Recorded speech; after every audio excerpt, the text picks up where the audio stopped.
하며 기름은 그리스도의 말씀으로 만미하는다. 참 우리에게 믿음을 선물로 주신 것이 얼마나 감사한지 모릅니다.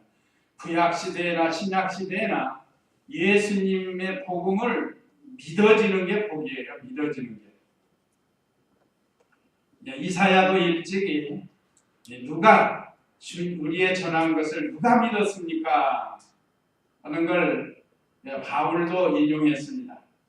그러므로 믿음은 들음에서 나며 들음은 그리스도의 말씀으로 말미암는다. 우리에게 복음을 믿는 믿음을 주신 것이 얼마나 감사한지 모릅니다. 구약시대에 많은 선지자들이 하나님의 말씀, 말하자면 복음을 전했습니다. 그런데 많은 사람들이 믿지 않았어요. 배척을 했습니다. 오늘 신약시대도 마찬가지예요. 예수님 당시에도 예수님께서 친히 세상에 오셔가지고 하나님 말씀을 전했지만 그거 믿지 않았어요. 많은 사람들. 특별히 그 종교 지도자들이라고 하는, 또 성경을 연구하는 성경 박사라고 하는 서기관들, 이 사람들도 예수님을 알고는 있었지만 믿지를 않았다. 그냥 믿고 알아야 정상입니다. 그냥 껍데기로만 알면은 이건 소용이 없는 거예요. 하나님께서 그 능력의 팔로 많은 사람을 구원하시려고 많이 이렇게 팔을 벌려서 끌어모으지만 달아나는 게 달아나. 예수님 믿으세요. 싫어요 하고 달아난다. 심지어 우리의 자녀들도 그래. 자녀들도 예수님 믿어야 된다고 해도 그냥 달아나는 거예요. 참으로 예수님을 믿는 성도라고 하면 하나님의 말씀을 사모하고 예배 시간을 귀하게 여기고 늘 기도하면서 신앙생활하는 것이 바로 되는 겁니다. 그러니까 이사야 시대에도 우리의 전하는 것을 누가 믿었느냐, 여호와의 팔이 누구에게 나타났느냐, 하나님의 백성이라고 택함받은 이스라엘 백성들에게 복음이 전파됐지만 그들이 거역하고 물러갔다. 이건 예수님이 오셔도 이런 일이 있다는 거고, 예수님이 오셨다 부활 승천하신 다음에도 또 이런 일이 계속해서 있는 거예요. 오늘 이 시대도 바로 그런 겁니다. 그 다음에 2절 읽어보세요. 2절. 그는 주님 앞에서 연한 순같이 마른 땅에 뿌리같이 자라서 고운 모양도 없고 형태도 없으며 우리가 보기에 흠모할 만한 아름다운 것이 없다. 여기 두 번째는 그리스도는 고운 모양이나 풍채도 없으시다. 여기 자세하게 2절에 나왔는데, 그는 주님 앞에서 연한 순같이 마른 땅에 뿌리같이 자라서 고운 모양도 없고 풍채도 없으며 우리가 보기에 흠모할 만한 아름다운 것이 없다. 예수님은 어떻게 외부적으로 꾸미고 그런 것이 아니란 말이에요. 그냥 중술술 하신 분이에요. 중술술. 요즘 외모 지상주의가 돼가지고 뭐 얼마나 많이 고치는지 몰라요. 어떤 사람은 다 고쳤다는 사람도 있어요. 다 고쳤다는 사람. 사람이 살면서 꼭 필요해서 수술을 해서 고칠 수밖에 없는 그런 사람이 있어요. 뭐 전혀 없는 건 아닙니다. 그런데 지금도 괜찮은데 더 이뻐지려고, 더 아름다워지려고 고쳤다가 망가지는 사람이 상당히 많아요. 괜히 손대가지고. 심지어 죽는 사람도 있다고요. 죽는 사람. 강남의 유명한 성형 외과에 가가지고 수술하다가 죽은 사람들도 있어요. 근데 우리 예수님은 조금도 가식으로 외모를 꾸미거나 그런 게 없어요. 우리 교회 성도님들도 참 수수해요. 순수하고 수수한 거예요. 이게 좋은 거예요. 뭐 앞에 나오는 탤런트나 가수들 보면 다 그놈이 그놈 같고 그놈이 그놈 같고 다 비슷하게 만들어놔요. 얼굴이. 그러니까 우리 성도들은 그런 거 부러워할 게 없습니다. 외모만 그렇게 꾸며가지고. 한번 마태복음 12장 29절 거기도 한번 읽어보세요. 마태복음 12장 29절 말씀. 사람이 먼저 힘센 자를 묶어놓지 않고서 어떻게 그 힘센 자의 집에 들어가서 그의 세관을 빼앗을 수 있겠느냐. 그를 묶어놓은 뒤에야 그의 집을 강탈할 수 있을 것이다. 예. 12장 최선은 19절 이상하다. 죄송합니다. 19절. 그가 다투지도 않고 외치지도 않을 것이니 거리에서 아무도 그의 음성을 듣지 못할 것이다. 예. 마태복음 12장 19절 이 공과책에 있는 대로요. 자, 그가 다투지도 않고 외치지도 않을 것이니 거리에서 아무도 그의 음성을 듣지 못할 것이다. 예수님은 뭐 믿어야겠나 다투고 뭐 싸우고 그렇게 안 했어요. 예수님은 그냥 연한 순같이 온유하고 겸손하게 하나님의 뜻을 이루어 나가셨습니다. 이 순수한 것을 가르쳐요. 예, 우리도 하나님이 우리에게 주신 대로 순수하게 부모를 통해서 물려받은 것 순수하게 지켜나가는 게 좋죠. 또 오늘 본문 2절에 보면 주님 앞에서 연한 순같이 그랬습니다. 연한 순. 이건 부드럽지만 생명의 역사가 있는 거예요. 부드럽지만. 이제 요즘 이제 풀들이 순이 올라와요. 순. 나무도 순이 올라오고. 그건 연에서 톡 건들면 톡 부러집니다. 그렇지만 그 파랗게 올라오는 거 보면 뭐가 있어요? 그 속에 생명이 있다는 생명. 생명의 역사를 가르칩니다.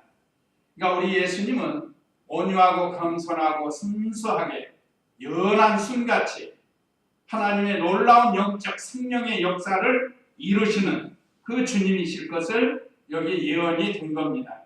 또 마른 땅에 뿌리같이 자라서 이것도 역시 생명운동을 가르쳐요. 지금 들판이 이제 거의 잔디 같은 것들이 다 노랗게 죽어 있어요. 잔디가. 그렇지만 그 뿌리는 살아있다는 거예요. 그래서 좀 있으면 전부 파릇파릇하니 이제 싹이 올라오는 거예요.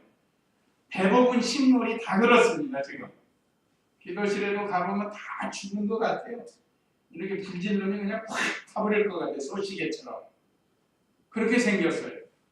그런데 거기서 새싹이 올라오는 건 뿌리에 생명이 있다는 거예요. 우리 예수님은 생명운동을 하는데 이렇게 어떤 고운 모양도 없고 또 흠모할 만한 아름다움도 없다고 그랬습니다. 요즘 어떤 사람이 탤런트나 영화배우를 너무 흠모해가지고 그거 보고 뭐라고 그러죠? 계속 따라다니는 스토커가 있다고. 야, 온통 집에다 그 사진 갖다 놓고 쳐다보면서 아이고 좋아라, 아이고 좋아라. 그리고 스토커처럼 어디 온다 보면 그냥 뭐 돈이 얼마가 들든 막 가서 구경하고 얼굴 보려고. 그 집 앞에 가서 기다리고 얼굴 보려고. 이건 좀 정신이 이상한 사람 같아요. 정신이 이상한 사람. 어떤 것에 너무 확 꽂혀가지고 거기에 너무 추종하다 보면 이게 스토커와 같이 되는 거예요. 사람뿐만 아니라 어떤 이 게임에 또 푹 빠져가지고 하는 것도 마찬가지예요. 게임에 대한 스토커예요. 그런데 그냥 빠져가지고. 자, 우리 예수님은 참 이렇게 흠모할 만한 아름다운 것이 없습니다. 아름다운 게 좋긴 한데 그 잘못 이용해가지고 오히려 죄를 더 많이 짓는 경우가 너무 많아요. 우리가 들이나 산에 가다 보면 꽃이 쫙 피어. 꽃이 예쁜 꽃이 피면 아름답잖아요. 그러니까 하나님께 감사하고 그 마음의 기쁨을 얻으면 되는데 보통 사람들이 안 미운 꽃은 안 꺾어요. 근데 이쁜 꽃은 다 꺾어버린다. 사람도 마찬가지. 자꾸 너무 예쁘게 하면 꺾어보려고 한다. 그러니까 참 우리 예수님을 우리는 배워서 사람들이 보기에는 흠모할 만한 아름다운 것이 없어도 하나님으로 인해서 즐거워. 우리 속사람이 만들어져야 됩니다. 속사람이 만들어지면 얼마나 덕 있는 사람, 아름다운 사람이 되는지 몰라요. 속사람은 안 만들어지고 껍데기만 만들어가지고. 자, 그 다음에 3절 읽어보세요. 3절. 그는 멸시를 당하고 사람들에게 버림받았으며 슬픔을 많이 맛보고 병고를 앓는 사람이다. 마치 사람들이 외면하는 것 같이 그가 멸시를 당하였고 우리도 그를 귀하게 여기지 아니하였다. 예, 여기 세 번째 3절은 사람들에게 멸시를 당하고 버림을 당하심. 우리 공과책에는 셋째 소지 사람에게 버림을 받았음. 우리 선생님들은 거기다가 제가 표시한 대로 3절, 5절을 적으면 좋아요. 절수 이렇게 다 적죠. 적어서 주일 학생들을 가르칠 때 3절에 이 말씀이 있구나 할 수 있습니다. 그래서 저는 사람들에게 멸시를 당하고 버림을 받았다. 이 3절 내용이 그거예요. 자, 우리 예수님은 오셔서 사람들에게 멸시를 당합니다. 또 버림을 당해요. 그래서 그는 멸시를 당하고 사람들에게 버림받았으며 우리 예수님은 생명운동하고 사람들에게 아무 해를 주지도 않는데 그냥 미워하고 멸시를 하는 거예요. 지금도 사람들이 그런 것 같아요. 자꾸 나쁜 사람들은 사람이 자꾸 착한 일하고 좋은 일하면 괜히 신이 나가지고 미워하는 거예요. 그런 사람들이 있어요. 우리는 그러지 말아야 돼요. 좋은 건 우리가 배워나가야 돼요. 자, 우리 예수님은 먼저 유대인들에게 멸시를 받았습니다. 그 요한복음 1장 11절 거기 한번 읽어보세요. 요한복음 1장 11절 말씀. 그분께서 자기 땅에 오셨으나 자기 백성들이 그분을 영접하지 아니하였다. 그러나 누구든지 그분을 영접하는 자들 곧 그분의 이름을 믿는 자들에게는 하나님의 자녀가 되는 권세를 주셨으니 예, 그 다음에 46절 나다나엘이 그에게 말하였다. 나사렛에서 무슨 선한 것이 나올 수 있겠느냐. 빌립이 그에게 말하기를 와서 보아라 라고 하였다. 예, 여기 내용은 예수님께서 유대 땅에 빛으로 오셨고 생명으로 오셨지만 사람들이 예수님을 영접하지 않았다는 거예요. 여기 11절에 그분께서 자기 땅에 오셨으나 예수님이 오신 거예요. 사람으로. 그런데 자기 백성들이 그분을 영접하지 아니하였다. 그런데 그분을 영접하는 자는 하나님의 자녀가 된다. 오늘 저와 우리 성도님들은 예수님을 믿고 영접했기 때문에 우리가 하나님의 자녀가 된 거예요. 전체적으로는 하나님의 백성이고 또 우리 자신이 하나님의 자녀가 된 겁니다. 그 다음에 46절에서는 나다나엘이 그에게 말하였다. 나사렛에서 무슨 선한 것이 나올 수 있겠느냐. 빌립이 예수님이 오셨다. 우리 가보자. 그러니까 나사렛에서 무슨 선한 것이 오겠느냐. 이것도 일종의 예수님을 멸시하는 그런 말이에요. 그러니까 이 나다나엘이 깨닫지 못해서 그런 겁니다. 그러나 예수님을 만나고 나서는 참 이스라엘이요 거짓이 없는 자라고 깨달아요. 참 전에는 깨닫지 못했지만 나중에라도 이렇게 깨닫고 이 신앙 고백한다는 게 얼마나 큰 은혜요 복인지 모릅니다. 그리고 오늘 본문에는 심지어 선지자 또 주의 종들 성도들도 귀히 여기지 않았다고 그랬습니다. 슬픔을 많이 맛보고 병고를 앓는 사람이다. 마치 사람들이 외면하는 자 같이 그가 멸시를 당하였고 우리도 그를 귀하게 여기지 아니하였다.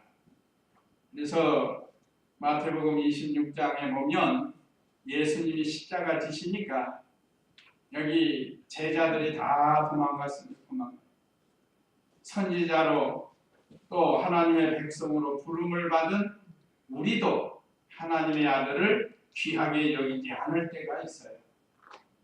세상을 더 귀하게 여기고 하나님과 하나님의 아들을 귀하게 여기지 않을 때가 있습니다. 그러니까 그렇게 하지 말라는 거예요. 여기는 이사야가 회개하면서 예수님에 대해서 증거한 겁니다. 그 다음에 두 번째는 우리 죄를 담당하시고 고난받으신 우리 공과책엔 두 번째 되지만 그리스도께서 고난을 당하신 4절. 세 번째는 그리스도께서 우리 죄를 담당하신 5절, 6절 이렇게 했는데 그걸 합쳐서 우리 죄를 담당하시고 고난받으신 4절에서 6절. 4절 읽어보세요. 참으로 그는 우리의 병고를 지고 우리의 슬픔을 당하였으나 우리는 그가 징벌을 받고 하나님께 맞으며 고난을 당한다고 생각하였다. 예, 병고와 슬픔과 징벌과 매를 맞으셨다고 했습니다. 참으로 그는 우리의 병고를 지고 우리의 슬픔을 당하였으나 우리는 그가 징벌을 받고 하나님께 매맞으며 고난을 당한다고 생각하였다. 이건 앞으로 예수님이 오셔서 이렇게 고난 당하실 것을 지금 예언했는데 우리는 이미 이 말씀이 이루어졌답니다. 그러니까 우리는 이루어진 것도 믿고 예언된 것도 믿는 거예요. 그래서 우리 예수님은 우리 때문에 우리 죄를 담당하시라고 친히 병고도 당하시고 슬픔도 당하시고 또 징벌을 당하시고 매를 맞으셨다. 이제 그 53, 그 5절에 더 자세히 나옵니다. 그 다음에 5절 읽어보세요. 그가 찔린 것은 우리의 허물 때문이며 그가 상처를 받은 것은 우리의 죄악 때문이다. 그가 징벌을 받음으로 우리가 평화를 누리고 그가 찢기게 맞음으로 우리가 고침을 받았다. 예, 예수님의 고난, 우리 예수님의 고난으로 인해서 우리가 고침을 받은 거예요. 그러니까 우리가 맞아야 할 것, 우리가 찔려야 할 것, 우리가 상할 것, 우리의 징벌 이런 것들을 예수님이 다 대신 짊어지셨기 때문에 우리가 이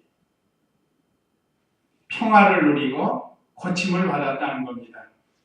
감사하죠? 우리가 늘 감사하면서 살아야 돼요. 예수님이 찔린 것, 우리가 십자가를 생각하면 예수님이 찔린 것 머리에 가시관 쓰시고 양손과 발에 못이 박히시고 또 발에도 못이 박혔으니 그 다음에 참으로 옆구리를 찔렀잖아요. 이게 다 찔리는 거예요. 찔리는 거. 이 엄청나게 아픈 고통을 우리의 허물 때문에 당하셨습니다. 또 예수님이 이렇게 상처를 받은 것은 우리의 죄악 때문이라고 했습니다.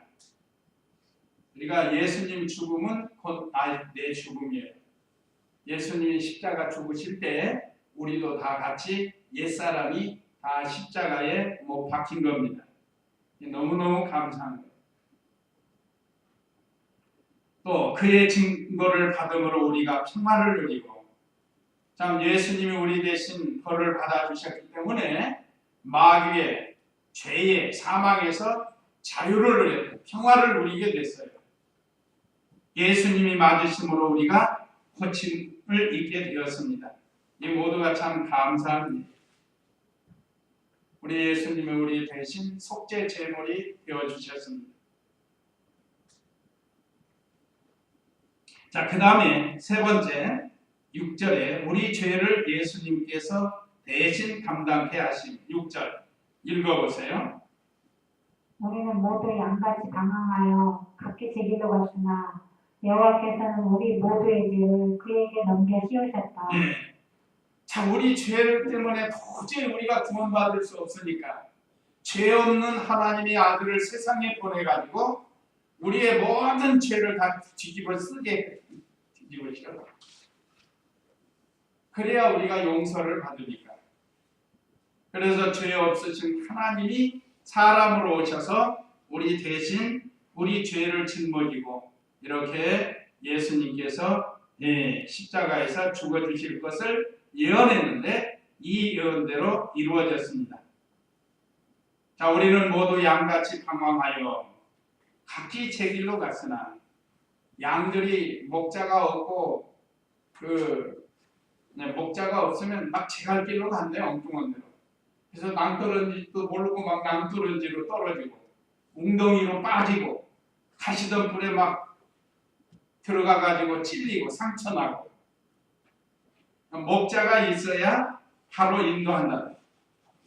자, 원래 이렇게 우리가 제 갈 길로 갔던 죄인들이었는데 하나님께서 예수님에게 우리의 모든 죄를 그에게 씌우셨어요. 한 사람 죄가 아니고 우리 모두 택한 백성 모두의 죄를 다 씌우셨습니다.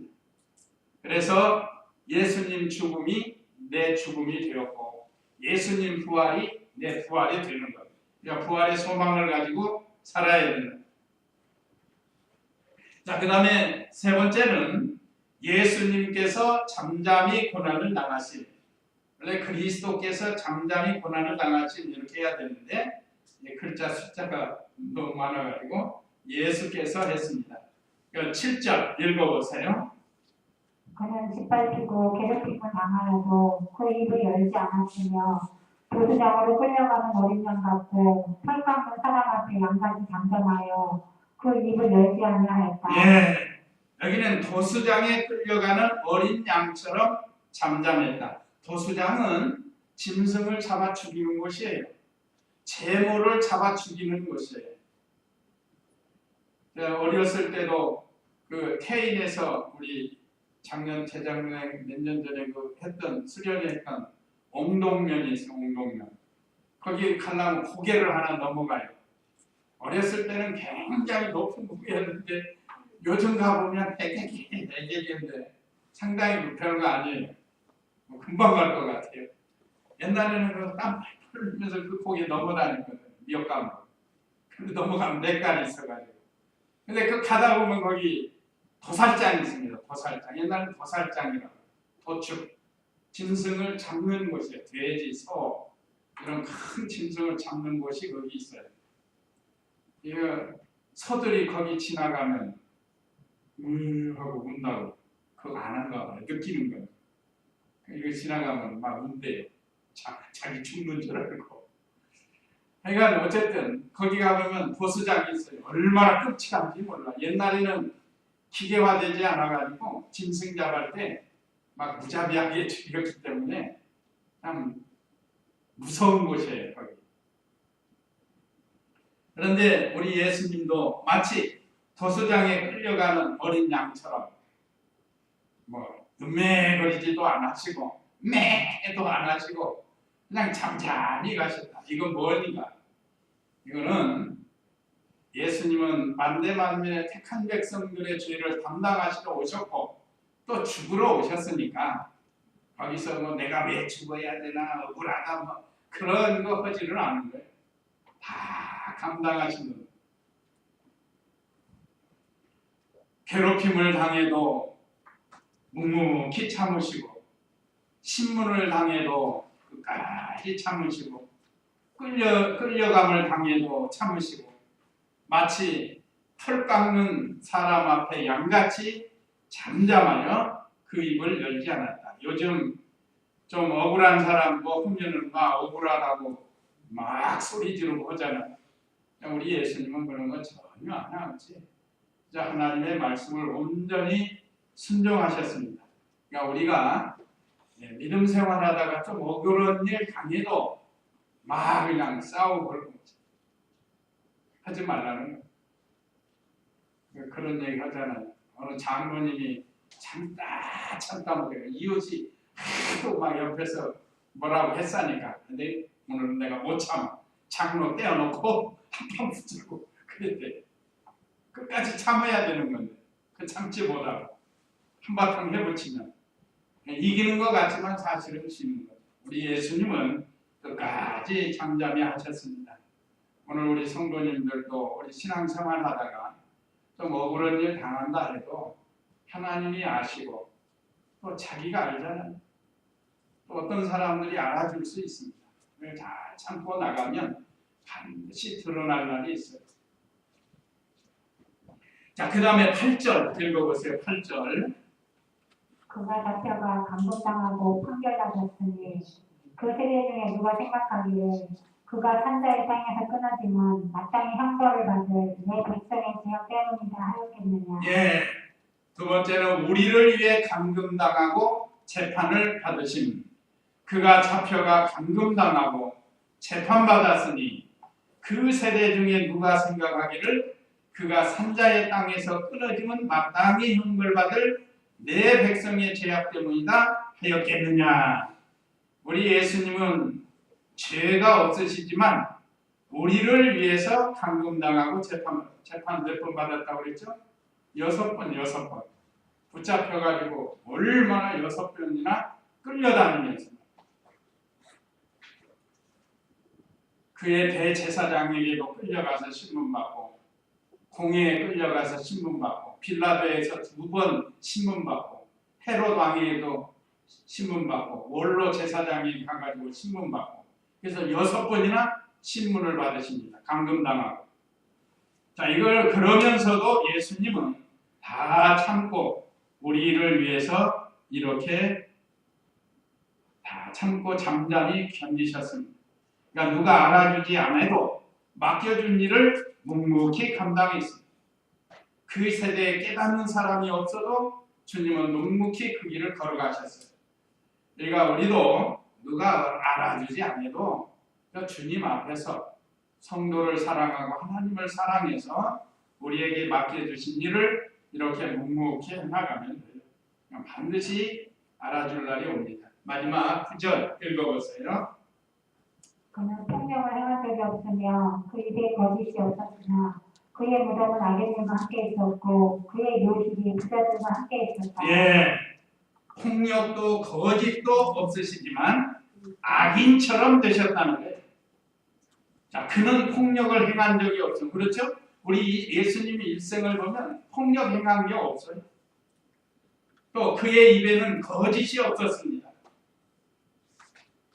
그의 무덤은 악인들과 함께 있었고, 예수님은 폭력도 없고 거짓도 없으셨지만 그 무덤은 악인들과 함께 있었습니다. 또 그의 묘실이 부자들과 함께 있었다. 이 말씀은 마태복음 27장 57절에 보면 그 부자 아리마대 요셉의 묘를 가리킵니다. 한번 읽어보세요. 마태복음 27장 57절. 저녁 때가 되자 요셉이라고 하는 아리마대 사람 부자 한 사람이 왔는데 그 역시 예수님의 제자였다. 이 사람이 빌라도에게 가서 예수님의 시신을 요청하자 빌라도가 내주라고 명령하였다. 요셉이 그 시신을 가져다가 고역 상대로 싸고 바위를 뚫어서 만든 자신의 새 무덤에 눕히고 무덤 어귀에 큰 돌을 굴려놓고 갔다.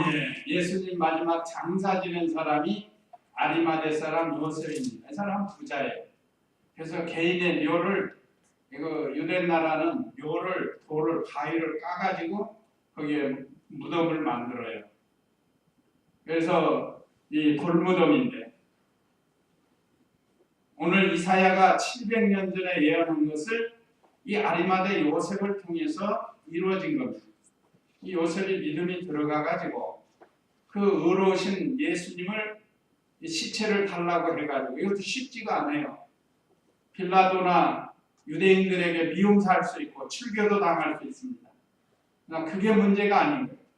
그래서 본인이 가서 시체를 달라고 해서 자기 무덤에, 새 무덤에 예수님을 무덤에 모신 거예요, 말하자면. 그래서 그 돌문으로 문을 막았다고 그랬습니다. 자, 이와 같이 이 이사야를 통해서 예언된 이 말씀, 우리 예수님은 폭력도 거짓도 없으셨지만 이렇게 악인처럼 돼서 요즘도 그런 일들이 있습니다. 요즘도 죄가 없는데 죄인으로 몰아붙여가지고 재판을 그렇게 해가지고 억울하게 감옥 생활하고 나오는 사람들, 몇십 년 있다가 다시 항소해가지고 무죄로 판결되고 보상도 받고 막 그런 일이 있잖아요. 특히 정치적인 건 많이 그래요. 정치적인 건. 그러나 우리는 믿음입니다. 믿음. 자, 우리는 믿음으로 예수님이 우리를 위해서 이렇게 고난당하시고 죽으신 것을 늘 감사하면서 우리도 믿음 생활을 잘 해야 되겠습니다. 그래서 오늘 예수님께서 우리를 위해서 고난당하실 것을 이사야를 통해서 예언된 말씀 우리가 잘 기억하고, 자, 우리에게 주시는 교훈 1, 2, 3 읽고 마치겠습니다. 우리에게 주시는 교훈 1. 그러니까 예수님이 예언대로 고난당하셨으니까 성경 예언은 반드시 이루어진다는 걸 우리가 믿어야 돼요. 이제 재림하신다고 했으니까 재림하실 예수님을 우리가 고대하면서 믿음을 지키는 것. 그 다음에 어떻게 우리 같은 죄인을 예수님이 대신 우리 죄값을 지고 십자가에 죽으셨는가, 고난당하셨는가, 그걸 생각하고 하나님의 은혜를 항상 감사하라는 겁니다. 그 다음에 3. 그리스도의 고난은 우리도 믿음 지키다가 어떤 고난이 올 때 그 고난에 동참하라는 거예요. 그래서 순교자들도 많이 나오고 감옥에 가는 사람, 매 맞는 사람도 많이 나오는 겁니다. 오늘 저와 우리 성도님들도 이러한 믿음이 되시기를 바라고 이제 이 말씀 기억하시고 우리 다 같이 기도하겠습니다.